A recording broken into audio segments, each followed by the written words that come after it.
வணக்கம். இன்னைக்கு ஒரு முக்கியமான பதிவு. சின்ன பதிவு தான். ஒன்றும் பார்க்க போர் அடிக்கிற மாதிரியே இருக்கும். ஆனால் சொல்லணும் அப்படிங்கிறதுனால உங்களுக்கு சொல்கிறேன். மற்றபடி வேற ஒன்றும் பெருசாக இதில் இது எந்த அளவுக்கு ஒவ்வொருத்தரையும் பாதிக்குது, உலகத்தையே பாதிக்குது அப்படிங்கிறது. இப்போ பேச போகிறது யூஎஸ் எலெக்ஷனை பற்றி அப்படின்னு சொல்லலாம், யூஎஸ் எக்கனாமி பற்றி அப்படின்னு சொல்லலாம். யூஎஸோடைய எலெக்ஷனுக்கு பின்னாடி நடக்கிற விஷயங்கள் நம்மளை எவ்வளோ பாதிக்குது அப்படிங்கிறது தான் ஆக்சுவல் விஷயம். யூஎஸ் எக்கனாமியை ரெண்டாக பிரிக்கலாம். ஒன்று யூஎஸோடைய உண்மையான எக்கனாமி, அதாவது எந்த அளவுக்கு காசு வருது, மற்ற நாடுங்களை மாதிரின்னு வச்சுக்கோங்க. எந்த அளவுக்கு காசு வருது, எந்த அளவுக்கு வேலை வாய்ப்பு இருக்குது, இந்த மாதிரியெல்லாம் அதெல்லாம் முடிவு பண்ணுறது தான் எக்கனாமி. சரிங்களா? இது நார்மலாக மற்ற ஊருங்களில் இருக்கிற மாதிரி தான் அவங்களுக்கும் அப்படி தான் காசு வரும். டேக்ஸு, பொருட்கள் மேலே இருக்கிற இன்டைரக்ட் டேக்ஸு, அப்புறம் டைரக்ட் டேக்ஸு அப்படின்லாம் வரும். இது இல்லாமல் அவங்களுக்கு இன்னொரு வகையிலிருந்தும் வருது. வேர்ல்டு ஃபுல்லாக இருந்து அவங்களுக்கு பணம் வருது. அது எப்படி அப்படின்னா, முக்கால்வாசி கரன்சி, அதாவது முக்கால்வாசி வேர்ல்டு டிரான்சாக்ஷன்லாம் நம்ம இந்த ஃபாரின் டிரான்சாக்ஷன்லாம் யூஎஸ் டாலரில் தான் பண்ணுறோம். ஸோ அதில் அவங்களுக்கு ஒரு இன்கம் வருது. அது ஒரு விஷயம்.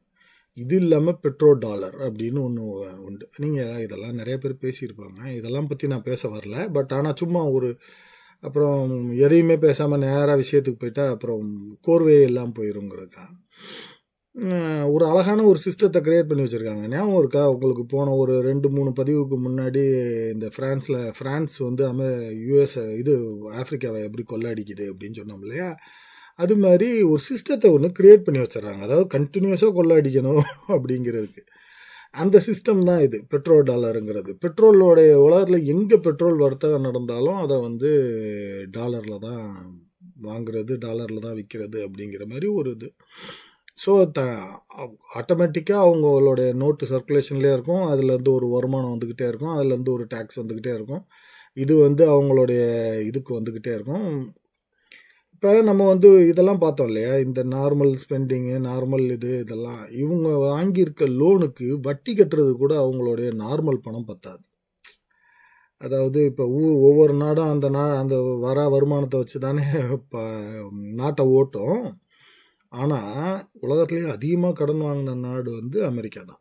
ஸோ அமெரிக்காவுடைய எக்கனாமிக்கு இவங்க இந்த அவங்க ஊரில் நடக்கிற பிஸ்னஸ்ஸு, இந்த வேட்டு, இதுலேருந்து வர்றது பணம்லாம் அவங்க வாங்கின லோனுக்கு இன்ட்ரெஸ்ட் கூட கட்ட முடியாது. அப்போ மீதியெல்லாம் எப்படி சமாளிக்கிறாங்க அப்படிங்கிறது தான் விஷயம். அதுதான் இந்த பெட்ரோ டாலருங்கிறது. இந்த உலகம் ஃபுல்லாக நடக்கிற கரன்சி வர்த்தகம், அப்புறம் ஷேர் மார்க்கெட்டு. அமெரிக்காவே ஷேராக போட்டுருவாங்க. அமெரிக்கன் ஷேர் அப்படின்னு சொல்லி, அதாவது இந்தியா ஷேர், அதாவது ஒரு கம்பெனி எப்படி ஷேராக போடுறோமோ அது மாதிரி அமெரிக்காவை ஷேர்னு போட்டு விற்பாங்க. இதை வாங்கி வச்சுருக்க நாடுகள் பார்த்திங்கன்னா ரொம்ப அதிகமாக வாங்கி வச்சுருக்கு. சைனாவும் ஜப்பானும் தான் வாங்கி வச்சுருக்காங்க.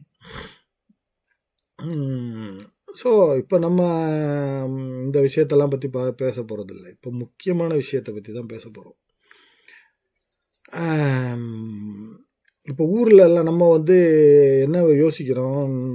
வார் நிற்குமா நிற்காதா, விலைவாசி ஏறுமா ஏறாதா, பெட்ரோல் விலை குறையுமா குறையாதா அப்படிங்கிறதெல்லாம் பேசுகிறோம் இல்லையா? இப்போ அதுக்கும் யூஎஸ் எக்கனாமிக்கும் எந்த சம்மந்தமுமே இல்லை. அதுக்கு முழுக்க ஒரே ஒரு சம்பந்தம் என்னன்னா, யூஎஸோடைய எலெக்ஷன். யூஎஸ் எலெக்ஷனில் யாருக்கு யார் ஓட்டு போடுறா, யாருக்கு யார் பணம் கொடுக்குறா, யார் ஜெயிக்கிறா அப்படிங்கிறதையும் இவங்கெல்லாம் சேர்ந்து முடிவு பண்ணுறது தான். அதாவது இந்த கம்பெனி சேர்ந்து முடிவு பண்ணுறது தான். இப்போ உதாரணத்துக்கு அமெரிக்காவில் இருக்கிற பெரிய பெரிய ஆர்ம்ஸ் கம்பெனிஸ் இதுதான். இவங்கெல்லாம் இந்த எலெக்ஷனுக்கு பெரிய அளவில் ஃபண்ட் பண்ணியிருக்காங்க. அதாவது ஆயுதங்கள் உற்பத்தி பண்ணுற கம்பெனி இவங்கெல்லாம் அமெரிக்கன் எலெக்ஷனுக்கு ஃபண்டு பண்ணியிருக்காங்க. நீங்கள் நினைக்கலாம், ட்ரம்ப்புக்கு ஃபண்ட் பண்ணாங்க, ஹில்லரி கிளின்டன் ஃபண்ட் பண்ணாங்க, அவங்களுக்கு ஃபண்ட் பண்ணாங்க. அப்படியெல்லாம் கிடையாது. மொத்தமாக எல்லாருக்குமே அவங்க தான் ஃபண்ட் பண்ணுறாங்க. அதாவது இந்த கட்சி அந்த கட்சி இந்த வேறுபாடெல்லாம் அவங்களுக்கு பார்க்குறதே கிடையாது. அவங்கள பொறுத்த வரைக்கும் பணம் இந்தா உனக்கு உனக்கு 50 ரூபா, இவனுக்கு 50 ரூபா அப்படின்னு சொல்லி அழகாக கொடுத்துருவாங்க. அவங்கவுங்களுடைய திறமைக்கு தகுந்தாப்புல, அவங்கவுங்களுடைய வசதிக்கு தகுந்தாப்புல கொடுத்துருவாங்க. நீ நிறைய எம்பி வச்சிருக்கியா, இந்தா நீ எதிர்பார்க்குற நீ தான் ஜெயிக்க போறியா, இந்தா கொஞ்சம் கூட, அந்த மாதிரி. நம்ம ஊர்லேயும் இதெல்லாம் உண்டு. நம்ம ஊர்லேயும் பெரிய பெரிய கம்பெனிஸ் கிட்ட போய் நம்ம ஆளுங்கெல்லாம் காசு வாங்கிட்டு வருவாங்க. நம்மளும் ஒரு கடை வச்சுருந்தோம்னா கூட வந்து கதவை தட்டி நம்ம ஊர்லலாம் வந்து உண்டியல் கொண்டு வந்து ஐயா எலெக்ஷனுக்கு பணம் கொடுங்கன்னு கேட்பாங்க. பார்த்துருக்கீங்களா? இதெல்லாம் நீங்கள் பார்த்துருந்தா உங்களுக்கு தெரியும். பார்க்காதவங்களுக்காக சொல்கிறேன். ஒரு டீ கடையாக இருந்தால் கூட அங்கே வந்து ஃபண்டு கலெக்ட் பண்ணுவாங்க. இந்தாங்க நாங்கள் வந்து அந்த கட்சியிலேருந்து வரோம், அந்த கட்சியிலேருந்து, எல்லா கட்சிக்கும் 500 100 ஏதோ ஒன்று அவங்கவுங்க கடைக்கு தகுந்தாப்புல கொடுத்துருவாங்க. இப்போ அது மாதிரி அமெரிக்காவில் அமெரிக்கன் பிரசிடெண்ட் எலெக்ஷனுக்கு யார் யாரெல்லாம் பணம் கொடுக்குறா, அதாவது யார் யாரெல்லாம்னா முக்கியமாக நம்ம வந்து இந்த எப்பவும் பேரை சொல்லி ஒரு ஆளை வந்து இப்போ டார்கெட் பண்ணுறதுக்கு நமக்கு அவசியம் இல்லை. மொத்தமாக பார்த்தீங்கன்னா, அதாவது துப்பாக்கி தொழிற்சாலை, அணு எல்லா ஆயுதங்கள் தொழிற்சாலை, எந்த ஆயுதமாக இருந்தாலும் சரி, ஏன்னா மிசைலாக இருந்து அது எதுவாக இருந்தாலும் அங்கே வந்து ப்ரைவேட் தான் மேக் பண்ணுறாங்க. நம்ம ஊரில் மட்டும்தான் கவர்மெண்ட் மேக் பண்ணுறாங்க. அடுத்தது அதாவது ஆர்ம்ஸ் இண்டஸ்ட்ரி மாதிரியே அடுத்த பெரிய இண்டஸ்ட்ரி ஃபார்மா இண்டஸ்ட்ரி, அதாவது மருந்துகள் இண்டஸ்ட்ரி. இப்போ ஏன் இதை பேசுகிறோங்கிறது பின்னாடி சொல்கிறேன். மருந்துகள், அதாவது மருந்துகள்னால் நீங்கள் சாப்பிட்ற சாதாரண அந்த அவில் மாத்திரை, பேராசிட்டமால் மாத்திரையில் ஆரம்பித்து கேன்சர் குணப்படுத்துகிற ட்ரக்கு, இந்த வேக்சின், இந்த கோவிடுக்கு வேக்சினு எல்லாம் சேர்த்து தான் இதை பற்றி பேசுகிறோம். அதாவது எதுவும் ஒரு மாத்திரையோ 4 மாத்திரையோ பற்றி பேசலை. அதாவது ஒரு சாதாரண பேராசிட்டமால் மாத்திரையில் ஆரம்பித்து, அவில் மாத்திரையில் ஆரம்பித்து, நம்ம கேன்சருக்கு கொடுக்குற பல லட்சம் ரூபா மதிப்புள்ள மருந்து, புதுசாக கண்டுபிடிக்கிற மருந்து, ஏதோ ஒன்று எதுவாக இருந்தாலும், உடல் பருமனை குறைக்கிற மருந்து, இப்படின்லாம் பல விஷயங்கள் வந்துக்கிட்டு இருக்கு. எல்லாமே பெரிய காஸ்ட்லி ப்ராடக்ட் எல்லாமே. அது வரைக்கும் இவங்க இந்த ஃபார்மசிஸ் தான் தயாரிக்கிறாங்க. இவங்க தான் பெரிய கம்பெனிஸ் இருக்காது இல்லையா அமெரிக்காவில். இவங்க அவ்வளோ பெரிய அமௌண்ட்டை கொடுக்குறாங்க அந்த எலெக்ஷனுக்கு. ஏன் கொடுக்குறாங்க? அடுத்து வருவோம். இந்த எலெக்ஷனுக்கு இப்படி ஃபண்டு இது இல்லாமல் புதுசாக ஒரு கோஷ்டி சேர்ந்துருக்கு. இவங்க தான் யூஸ்வலாக ஃபண்ட் பண்ணுறது. அதாவது ஆயுத இண்டஸ்ட்ரியும் மருந்து கம்பெனிகளும் தான் யூஸ்வலாக இது பண்ணுறது. இப்போ புதுசாக இவங்க ஒருத்தங்க ஜாயின் பண்ணியிருக்காங்க. யாருன்னு உங்களுக்கு தெரிஞ்சிருக்கும். இவங்க தான் அது. அதாவது இந்த சாஃப்ட்வேர் கம்பெனி, இந்த இதெல்லாம், அதாவது ஃபோனு, இந்த இண்டஸ்ட்ரீஸு, இதெல்லாம் இவங்க தான் புதுசாக ஜாயின் பண்ணியிருக்காங்க இந்த இதில் எப்படி இப்படி பணத்தை இது பண்ணுறாங்கன்னா, அங்கேயும் நம்ம ஊர் மாதிரியே ஒரு 2-3 சிஸ்டம் வச்சுருக்காங்க. பணத்தை வந்து ஒரு ஆளுக்கு கொடுத்தா பணத்தை வந்து சொல்லணும், அதே வந்து ஒரு குரூப்புக்கு கொடுத்தா பணத்தை வந்து சொல்லணும்னு அவசியம் இல்லை. அதாவது ஒரு ஆர்கனைசேஷனை க்ரியேட் பண்ணி ஃபண்டை வந்து கலெக்ட் பண்ணிங்கன்னா அதை பற்றி யாருக்கும் தகவல் சொல்லணும்னு அவசியம் இல்லை அப்படின்னு. இப்போ இந்த வருஷம் மட்டுமே பார்த்தீங்கன்னா 1.2 பில்லியனோ என்னமோ வந்து கருப்பு பணம் வந்திருக்குங்கிறாங்க. ஆச்சரியமாக இருக்குல்ல நமக்கு. நம்ம ஊரில் தானே இந்த கருப்பு பணம், அது வெள்ளைப்பணம் அப்படின்லாம் கேள்விப்பட்டிருக்கோம். இது பார்த்துங்க, கருப்பு பணம் வந்திருக்கு அப்படின்னு சொல்கிறாங்க. அதாவது ஏதாவது தெரிஞ்ச அமௌண்ட்டை பற்றி பேசுகிறாங்க அவங்கெல்லாம். நான் தெரியாத அமௌண்ட்டை பற்றி நமக்கு தெரியாது. அப்போ எவ்வளோ இருக்குன்னு பார்த்துங்க, அது எப்படி எவ்வளோ செலவு பண்ணுறாங்கன்னு பார்த்துங்க. இதில் பணம் வந்தவுடனே எப்படி நம்ம ஊரில் எப்படி கேம்பிங்க்கு யூஸ் பண்ணுறாங்களோ அதே மாதிரி தான் அங்கேயும் யூஸ் பண்ணியிருக்காங்க. வேலையாக என்ன பண்ணியிருக்காங்கன்னா, இது நம்ம இவரை வந்து ஒழிச்சு கட்டியிருக்காங்க. 7 லட்ச ரூபா கொடுத்து கென்னடியோட ஜூனியர் கென்னடியை வந்து ஒழிச்சு கட்டியிருக்காங்க. எப்படி ராபர்ட் எஃப் கென்னடிங்கிறவரை $7 மில்லியன் $70 லட்சம் செலவு பண்ணி கேம்பிங் நடத்தி, அதாவது இந்த ட்விட்டரு, ஃபேஸ்புக்கு எல்லாத்துலேயும் கேம்பிங் நடத்தி, நியூஸ் மீடியாலலாம் கேம்பிங் நடத்தி மொத்தமாக அந்த ஆள் மேலே கரியை பூசி அந்த ஆளை ஒதுக்கி விட்டுருக்காங்க. அதாவது யார் ஜெயிப்பாங்களோ இல்லை யாருக்கு ஓரளவுக்கு போட்டியாக வருவாங்கன்னு ஒரு தோணுதோ அவங்கள வந்து அடித்து நகர்த்துறதுங்கிறம்பாங்கள்ல, அதைத்தான் பண்ணி வச்சுருக்காங்க இந்த எலெக்ஷனில். இப்போ முடிஞ்சு இல்லையா 24 அந்த எலெக்ஷனில். ஸோ அதான் இப்போ அந்த அந்த இந்த சிஸ்டத்தை பற்றி நமக்கு அதெல்லாம் தேவையில்லாது. நம்ம ஊராக அது நம்ம ஊர்லேயே நமக்கு பாதி விஷயங்கள் தெரியாது. 501 சிங்கிற கிளாஸில் தான் வந்து நீங்கள் எதை கொடுத்தாலும் அதை பற்றி யாருக்கும் சொல்லணுங்கிற அவசியம் இல்லை அப்படிங்கிறது தான் அந்த கணக்கு. மீதி இந்த எஃப்இசியில் வர்றதெல்லாம் வந்து நீங்கள் வந்து எதை போட்டாலும் அதை சொல்லணுங்கிற ஒரு கணக்கு. இதெல்லாம் நமக்கு தேவையில்லாது. நமக்கு தேவையானது வேற. இப்போ இவங்கெல்லாம் என்னத்துக்காக இவங்க காசு கொடுக்குறாங்க அப்படிங்கிறது தான் யோசிப்பீங்க. இதில் காசு கொடுக்குறதுல என்ன தப்பு? ஃபார்மா இண்டஸ்ட்ரி தான் காசு கொடுத்ததெல்லாம் போட்டிருக்கே அப்படின்லாம் யோசிப்போம் இல்லையா? இப்போ என்ன அப்படின்னு நீங்கள் பாருங்கள், வகை தொகை இல்லாமல் எல்லாருக்கும் கொடுத்து வச்சுருக்காங்க பணத்தை. இதில் வந்து சீக்ரெட்டே இல்லைன்னு வேறு சொல்லியிருக்காங்க. அதாவது இப்போ இதுவே கருப்பு பணம் கொடுத்ததுல வந்து சீக்ரெட்லாம் இல்லைன்னு வேறு சொல்லி வச்சுருக்காங்க. அதுதான் விஷயம் இங்கே. பார்த்தீங்களா, இவர் எவ்வளோ கொடுத்துருக்காரு? எலான் மஸ்க் மட்டும் $242 மில்லியன் கொடுத்துருக்காரு. அது மாதிரி ஒவ்வொருத்தரும் கொடுத்து வச்சுருக்காங்க. உங்களுக்கு ஞாபகம் இருக்கான்னு தெரில, இது வந்து பிரசிடெண்ட்டு ட்ரம்ப் வந்து இந்த மாதிரி இந்தியா மேலே டேக்ஸ் போட போகிறேன், இந்தியாவிலேருந்து வர குட்ஸுக்கெல்லாம் டேக்ஸ் போட போகிறேன் அப்படின்னு சொன்ன உடனே வேகமாக நைட்டோட நைட்டாக ஆப்பிள் ஃபோனெல்லாம் வந்து இங்கேருந்து இருக்கிறதெல்லாம் தூக்கிட்டு போயிட்டு அங்கே கொடுத்தாங்க. அதுக்கெல்லாம் டேக்ஸ் கிடையாதுன்னு அவர் அறிவித்தார். அதுக்கப்புறம் ஆப்பிளோட சிஇஓ போய் ஒரு தங்கத்தில் ஏதோ ஒன்று செஞ்சு கொண்டு போய் ப்ரெசண்ட்லாம் கொடுத்தாரு. இதெல்லாம் ரொம்ப பாதிக்கிறது ரொம்ப கம்மி. அதாவது இந்த சாஃப்ட்வேரு இதெல்லாம் பற்றி நம்ம ஏன் அவ்வளோ கவலைப்படல அப்படின்னா, இதெல்லாம் மக்களை, அதாவது பொதுமக்களை பாதிக்கிறது இல்லை. ஐஃபோன் வாங்குறவனை எதை பாதித்தா என்ன, பாதிக்கலைன்னா நமக்கு என்ன? சரியா? நமக்கு வந்து ரெண்டு தான். ஒன்று, ஊர் ஃபுல்லாக வார், எங்கே பார்த்தாலும் வார் நடந்துக்கிட்டு இருக்கே, நிற்குமா அப்படின்னு கேட்டிங்கன்னா, இப்போ உக்ரைன் போர் நின்றுச்சுன்னா அடுத்த போர் ரெடியாக இருக்கும். அதாவது எதர் வெனிசுலாவோ இல்லை சைனாவோட அந்த தைவானுக்காகவோ இல்லை எங்கேயாவது, இல்லைன்னா எப்பவும் போல் இந்த இதுக்கு பக்கத்தில் சவுதி அரேபியாவுக்கு பக்கத்தில் சுற்றி வெடிச்சுக்குவாங்க. சவுதி அரேபியாவை சுற்றி ஏதாவது ஒரு வார் ரெடி ஆகினா மட்டும்தான் ஒரு வாரம் நிறுத்துவாங்க.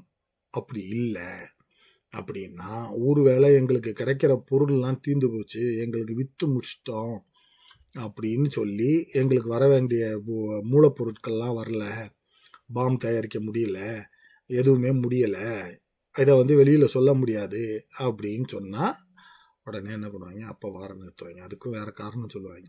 மூலப்பொருள் இல்லைன்னெலாம் காரணம் சொல்ல மாட்டாங்க. நல்லா தெரிஞ்சா? ஸோ இப்போ வார் நிற்குமா அப்படிங்கிற கேள்விக்கு உங்களுக்கு பதில் தெரிஞ்சிருக்கும்.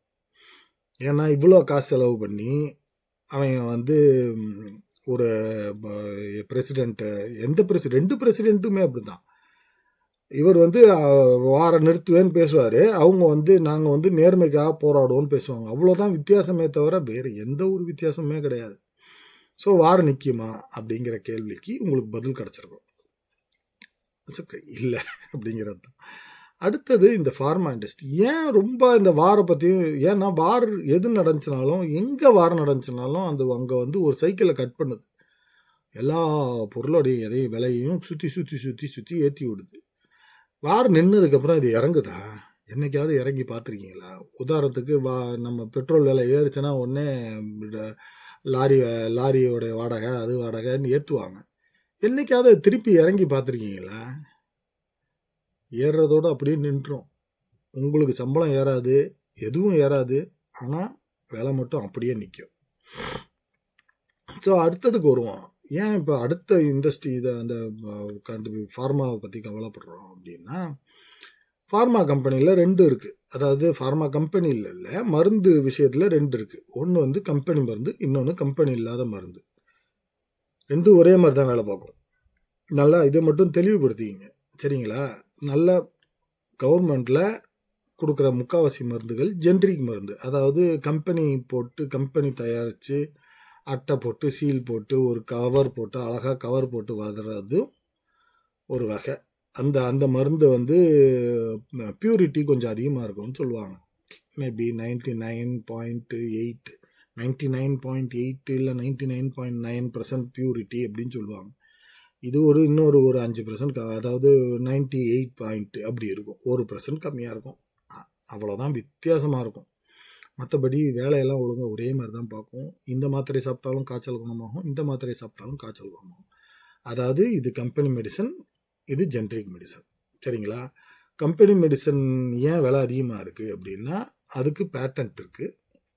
என்ன காப்புரிமைன்னு சொல்கிறோம் இல்லையா, அது இருக்குது. அதுக்கு அடுத்தது அவன் வந்து ஒரு டாக்டரையும் போய் பார்த்து அவங்களுக்கு ஏதாவது ஒரு ப்ரெசண்ட்டோ ஏதோ ஒன்றத்தை கொடுத்து அவன் ஒரு மீட்டிங் நடத்தி அந்த மீட்டிங்க்கு எல்லாரையும் வர வச்சு அவங்களுக்கு பெரிய ஹோட்டலில் அரேஞ்ச் பண்ணி அட்வர்டைஸ் பண்ணி அந்த கம்பெனி தன்னுடைய இருப்பையும் தன்னுடைய மருந்தையும் தெரிவித்து அவ்வளோ கஷ்டப்பட்டு அந்த மருந்தை விற்கிறான். ஸோ இதுக்கான அத்தனை காஸ்ட்டும் அந்த மருந்து மேலே ஏறிடும். பேட்டன்ட்டு, அதாவது காப்புரிமையோட இது விலை எல்லாம் சேர்த்து ஏறிடும்.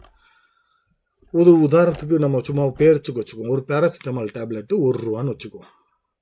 சரிங்களா? கம்பெனி மாத்திரை. சரியா? அதாவது ஒரு கம்பெனி ஏதோ ஒரு பெரிய நல்ல கம்பெனி அந்த மாத்திரையை போடுறான்னா ஒரு மாத்திரையோட விலை ₹1. சும்மா பேச்சுக்கு வச்சுக்குவோம். சரிங்களா? ₹1. இப்போ அதே பேராசிட்டமாலை நீங்கள் இது கம்பெனி இல்லாமல் ஜென்ரிக்குன்னு சொல்கிறோம் இல்லையா, அந்த கம்பெனி பேர் இல்லாத மருந்து வாங்குகிறோம் அப்படின்னா அது வந்து ஒரு 10 மாத்திரையோ இல்லை 15 மாத்திரையோ சேர்ந்தே வந்து ₹1 கூட வராது. அது கூட வராது. உங்களுக்கு குத்துமதிப்பு. இப்போ உங்களுக்கு விஷயம் புரிஞ்சா? இப்போ இவங்கெல்லாம் எதுக்கு இப்போ பிரசிடெண்ட்டுக்கு காசு கொடுக்குறாங்கன்னா இதுக்கு தான் காசு கொடுக்குறாங்க. என்னன்னா எங்களுடைய ஃபார்முலா வெளியில் யாருக்கும் தெரிஞ்சிடக்கூடாது.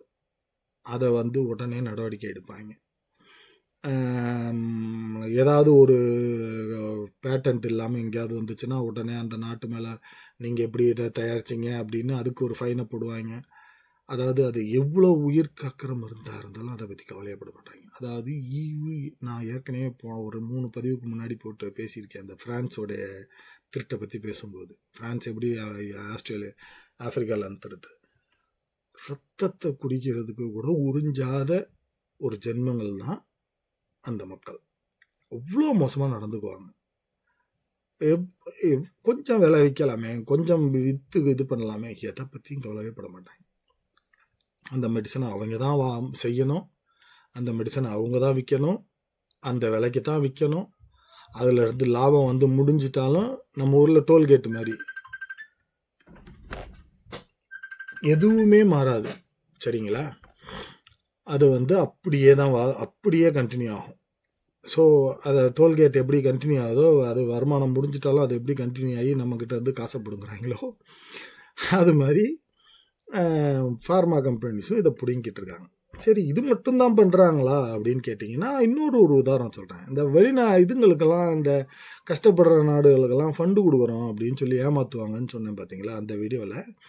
அதில் இது ஒரு ஃபண்டு. எப்படி கொடுப்பாங்கன்னா, உங்களுக்கு உங்கள் ஊரில் இந்த வியாதி இருக்குது, அதாவது இப்போ ஏதோ ஒரு ஆஃப்ரிக்காவில் ஒரு நாடோ இல்லை ஏஷியாவில் ஒரு நாடோ இருக்குதுன்னு வச்சுங்க. அவங்களுக்கு எங்கள் ஊரில் இந்த வியாதி இருக்குது, இந்த வியாதிக்கான மருந்தை நாங்கள் கொடுக்குறோம், இதுக்கான டாலர் அப்படின்னு சொல்லி $1 பில்லியன் $2 பில்லியன் அப்படின்னு கொடுப்பாங்க.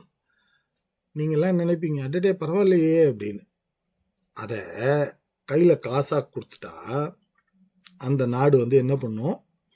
இப்போ எப்படி பேராசிட்டமால் கதை சொன்னேன், ஒரு பேராசிட்டமால் வாங்குறதுக்கும் 15 பேராசிட்டமால் வாங்குறதுக்கும் உள்ள வித்தியாசம் மாதிரி, அது மாதிரி அவன் வந்து இருக்கிறதுல எங்கே சீப்பாக இருக்கோ, வேறு ஒன்றும் இல்லை, இந்தியாவுக்கு ஃபோன் பண்ணாங்கன்னா இந்தியாவில் சூப்பராக கம்பெனிஸ் இருக்குது, அழகாக ஜென்ரிக் ஐட்டத்தை வாங்கி $1 பில்லியன் அந்த நாட்டில் எல்லா வியாதியும் குணப்படுத்துகிற அளவுக்கு மருந்தை கொடுத்து முடிச்சிருவாங்க. ஆனால் அவங்க அப்படி பண்ண மாட்டாங்க. $1 பில்லியன் உங்களுக்கு கொடுக்குறோம், $2 பில்லியன் கொடுக்குறோம் அப்படின்னு சொல்லிட்டு நேராக கொண்டு போய் இங்கே லிஸ்ட் பண்ணியிருக்கேன் பார்த்தீங்களா, எதிரில் ஒரு பெரிய லிஸ்ட் இருக்குல்ல, இந்த கம்பெனிக்கு கொண்டு போய் $1 பில்லியன் கொடுக்குறோம் அப்படின்னு சொல்லிட்டு ஆப்பிரிக்காவுக்கோ இதுக்கோ கொடுக்குறோம் சொல்லி, வறுமையில் இருக்க நாட்டுக்கு கொடுக்குறோன்னு சொல்லி இந்த கம்பெனிக்கு கொண்டு போய் கொடுத்துருவாங்க. அப்பா மருந்தெல்லாம் கொண்டு போய் கொடுத்துருப்பா அப்படின்னு. சும்மாவே வந்து அவ்வளோ காஸ்ட்லியாக விற்கிறவன் அவன் வந்து அங்கே கொண்டு போய் மருந்தை எப்படி கொடுப்பான்? அவன் யோசிச்சு பாருங்க. அவன் அதுக்கு ஒரு அமௌண்ட்டை போட்டு, அதுக்கு ஒரு இதை போட்டு, சேவை டேக்ஸ்ன்னு ஒன்று போடுவாங்க. அது எவ்வளோ எல்லாமே பண்ணுவாங்க. எல்லாம் எவ்வளோ அசிங்கமாக நடந்துக்க முடியும் அவ்வளோ அசிங்கமாக நடந்துக்குவாங்க. எல்லாத்தையும் போட்டு என்ன 10 பேருக்கு போய் மருந்து சேரும். உங்களுக்கு புரிஞ்சுங்களா? அதாவது $1 பில்லியன் பார்க்கும்போது ஒட்டிட்டு இவ்வளோ பெருசா அப்படின்னு என்ன. ஆனால் அதை வச்சு ஒன்றும் பண்ண முடியாத மாதிரி கொண்டு போய் நேராக ஃபார்மா கம்பெனி கையில் கொடுத்து கொண்டு போய் மருந்தை கொடுத்துருப்பான்னா அவன் அந்த பேட்டன்ட்டுடைய சார்ஜுக்கு போட்டு அந்த லெவலுக்கு போட்டு கொண்டு போய் மருந்தை இறக்குவான். அவன் அந்த பிரசிடென்ட்டு பிரைம் மினிஸ்டரோட அவங்கெல்லாம் வாயை விட்டே பேசிட்டாங்க. அவங்கெல்லாம் இது எதுக்கு எங்களுக்கு கொடுக்குறீங்க, இந்த காசையாவது எங்ககிட்ட கொடுத்தீங்கன்னா நாங்கள் எங்கேயாவது இருந்து மருந்து வாங்கிக்குவோம். இருக்கிறதுலையே உலகத்துலேயே அதிகமாக மருந்து தயாரிக்க இந்த ஜென்ரிக் மருந்து தயாரிக்க இந்தியாவில் தான். சரியா, நாங்கள்லாம் தயவு செஞ்சு காசை கொடுத்தீங்கன்னா நாங்கள் வாங்கிக்குவோம், ஏன் இப்படி பண்ணுறீங்கன்னு வாயை துரத்தை கேட்டாங்க அவங்கெல்லாம். அதான் திருந்தவே மாட்டாங்க இவங்க. புரிஞ்சுங்களா? ஸோ இதுதான் முக்கியமாக நம்ம தெரிஞ்சுக்க வேண்டியது இன்றைக்கி வீடியோவில். மற்றபடி இவங்க யாருக்கிட்ட இருந்து காசு வாங்கி யார் ஜெயிச்சா என்ன, யார் தோத்தா நமக்கு என்ன, நமக்கு இதில் எந்த விதத்துலேயுமே உபயோகம் இல்லை. உபயோகப்பற்றக்கூடாதுங்கிறதுக்கு தான் இவங்க வந்து 2 பார்ட்டிக்குமே பணம் கொடுக்குறாங்க. அதாவது யாரை ரிபப்ளிக்காக இருந்தாலும் சரி, டெமோக்ராட்டிக்காக இருந்தாலும் சரி, இனிமேல் யாராவது புதுசாக ஏதாவது ஒரு கட்சியை தொடங்கி எலான் மஸ்க் மாதிரி வந்தாலும் சரி அவனுக்கும் காசு கொடுப்பாங்க. அதுதான் விஷயம். வேறு ஒன்றும் இதில் வந்து ஒரு மாற்றமும் மக்களுக்கும் வராது. எந்த பிரசிடென்ட் மாறினாலும் சரி, எந்த கட்சி மாறினாலும் நம்ம ஊர்லேயும் இருக்குது. என்ன, நம்ம ஊரில் நடக்கிறது நம்ம ஊரை மட்டும் பாதிக்கும், இல்லைன்னா சில விஷயங்களில் பாதிக்கும். ஆனால் இவங்க பண்ணுறது உலகம் ஃபுல்லாக பாதிக்குது. உலகம் ஃபுல்லாக வாரை க்ரியேட் பண்ணுது. உலகம் ஃபுல்லாக மணி ஃப்ளோவை இது பண்ணுது, டச் பண்ணுது. உலகம் ஃபுல்லாக மருந்தோடைய விலையை ஏற்றிக்கிட்டே போகுது. அதுதான் விஷயம். இதில் முக்கியமான ஒரு விஷயமும் பண்ணுறாங்க. அவங்க என்ன பண்ணுறாங்கன்னா, அந்த ஃபார்மா கம்பெனிஸு ரிசர்ச் பண்ணுவாங்க. ரிசர்ச் பண்ணி நல்லா இல்லாத பேப்பராக இருந்துச்சு, சரியாக வரல அப்படின்னா அதை தூக்கி வச்சுட்டு யாராவது ஒருத்தன் நல்லா இன்னொருத்தன் பண்ணியிருப்பான்ல, அதில் வந்து இதில் வலி குறையுது அப்படின்னா இந்த பேப்பரை மட்டும் ரிலீஸ் பண்ணுவாங்க. இதையே இப்போ தான் கண்டுபிடிச்சாங்க யூகேல. நிறைய ரிசர்ச்சுக்கு பர்மிஷன் வாங்கினாங்களே, இதெல்லாம் எங்கடா காணோம் அப்படின்னு கேட்டதுக்கு அதெல்லாம் ஃபெயிலியர் ரிசல்ட்டுங்க. ஃபெயிலியராக இருந்தால் சொல்லணும்ல, அப்போ தானடா அந்த ட்ரக் வந்து இப்போ ஜனங்களுக்கு கொடுக்கலாமா கொடுக்கக்கூடாது, போயிட்டு போதுங்க, கொஞ்சம் நாள் கழிச்சு நிறுத்திக்கலாம் அப்படின்னு சொன்னாங்க. அதாவது அந்தளவுக்கு ஈவு இறக்கம் இல்லாமல் நடந்துக்கிற கோஷ்டி தான் இந்த கோஷ்டி. எப்படி பார்த்துங்க, ரிசல்ட்டு தப்பாக இருந்துச்சு, அதாவது ரிசல்ட்டு தப்பாக இருந்துச்சுன்னா அந்த ரிசல்ட்டே வெளியில் விடாமல் பண்ணிடுவாங்க. பண்ணிவிட்டு எதுலாம் நான் பாசிட்டிவாக வந்திருக்கோ அந்த ரிசல்ட்டை மட்டும் வெளியில் விட்டு ட்ரக்கை வந்து ரிலீஸ் பண்ணிடுவாங்க. புரியுதுங்களா? ஒரு விஷயம் நல்லா ஞாபகம் வச்சுங்க. இதை சொன்னதுனால நான் ஏதோ வேக்சினுக்கு எதிரி, மருந்துக்கு எதிரின்னு தயவு செஞ்சு முடிவு பண்ணிடக்கூடாது. இந்த வேக்சின் வந்ததுனால தான் இன்றைக்கி வந்து பல வியாதிகளை கண்ட்ரோல் பண்ணி பல வியாதிகள்லேருந்து நம்ம தப்பிச்சு இன்றைக்கி வாழ்ந்துக்கிட்டு இருக்கோம். இல்லைன்னா வியாதிகளோட சண்டை போட்டே நம்ம அழிஞ்சு போயிருப்போம். ஞாபகம் வச்சுங்க, இந்தியாவில் மக்கள் தொகை அதிகமானதுக்கு முக்கியமான காரணம் வியாதிகள். 4 பிள்ளை பெற்றுக்குவோம், ஒரு 3 பிள்ளை செத்துச்சுன்னா அட்லீஸ்ட் 1ஆவது பாக்கி இருக்குமே அப்படின்னு சொல்லி தான் வந்து நம்ம ஊரில் மக்கள் தொகை அதிகமாச்சு. இதே மாதிரி தான் சைனாலேயும் மக்கள் தொகை அதிகமாச்சு, மறந்துடாதீங்க. ஸோ வேக்சின், மருந்து அதெல்லாம் முக்கியம். இதுக்கெல்லாம் ஆப்போசிட்டோ நீங்கள் வந்து உடனே ஏதாவது கற்பனையெல்லாம் பண்ணிடாதீங்க. ஆயுர்வேத களிம்பு சாப்பிட சொன்னார், இது அல்வா சாப்பிட சொன்னாருலாம். நமக்கு வேண்டியது எது நடந்துச்சுனாலும் கொஞ்சம் காசெல்லாம் கம்மி பண்ணி கொடுத்தீங்கன்னா மருந்துக்கெல்லாம் நல்லா இருக்குமேங்கிறது தான் நான் பேச வந்தேனே தவிர, நான் அதே மாதிரி சித்த வைத்தியத்துக்கு எதிரியெல்லாம் கிடையாது. என்ன, சரிங்களா? நமக்கு இவங்க யார் ஜெயித்தாலும் நம்மளை டார்ச்சர் கொடுக்குறாங்கிறத சொல்கிறதுக்கு தான் இந்த பதிவு. மற்றபடி வேறு ஒன்றும் விசேஷம்லாம் இல்லை. நல்லா தெரிஞ்சுங்க, வாரம் நிற்குமா நிற்காதா அதுக்கு பதில் உங்களுக்கு தெரிஞ்சிருக்கும். மருந்தோடைய விலை ஏறுமா ஏறாதா அதுக்கும் உங்களுக்கு புரிஞ்சிருக்கும். உங்களுக்கு வந்து எண்ணெயோட விலையை எப்படி நிர்ணயிக்கிறாங்கங்கிறதும் புரிஞ்சிருக்கும். இது எல்லாம் எவ்வளோ அமெரிக்காவுடைய பொருளாதாரத்துக்கு முக்கியம், அமெரிக்காவுடைய பிரசிடென்ட் எலெக்ஷன் அடுத்த எலெக்ஷனுக்கு எவ்வளோ முக்கியங்கிறதும் புரிஞ்சிருக்கும். இதை தான் சொல்ல வந்தேன். மற்றபடி வேறு ஒன்றும் விசேஷம்லாம் இல்லை. சரிங்களா? மிக்க நன்றி, வணக்கம்.